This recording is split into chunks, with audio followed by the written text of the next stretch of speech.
छत्रपती संभाजीनगर शहराला पाणी पुरवठा करणाऱ्या हर्सुल तलावामध्ये सध्या 21 फूट पाणी शिल्लक आहे। तलावामध्ये मुबलक पाणीसाठा शिल्लक असूनही पाणी पुरवठा करणारी यंत्रणा निष्क्रिय असल्यामुळे पाण्यासाठी नागरिकांना वाट पाहावी लागते। छत्रपती संभाजीनगर जिल्ह्यामध्ये गेल्या 6 दिवसांपासून उष्णतेचा कडाका कायम आहे। पुढील 10 दिवसांमध्ये पारा चढाच राहील असा अंदाज हवामान खात्यानं व्यक्त केलाय।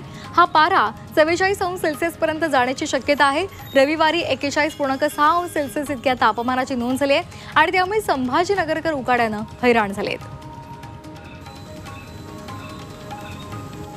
छत्रपती संभाजीनगर शहराचं तापमान 41 अंश सेल्सिअसवर गेले।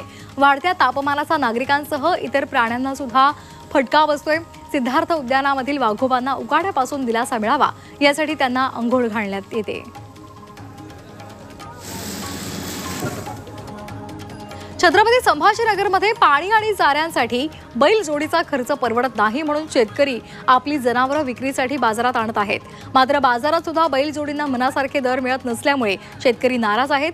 चारा छावण्या सुरू करण्याची मागणी आता जोर धरू लागली आहे। मराठवाडा विद्यापीठ प्रशासनाकडून PhD विद्यार्थ्यांची अंतिम गुणवत्ता यादी 16 एप्रिल रोजी जाहीर होणार होती। मात्र अद्यापही ही यादी जाहीर झालेली नाही आणि त्यामुळे अंतिम गुणवत्ता यादीसाठी किती दिवस प्रतीक्षा करावी लागणार असा सवाल विद्यार्थी करतायत।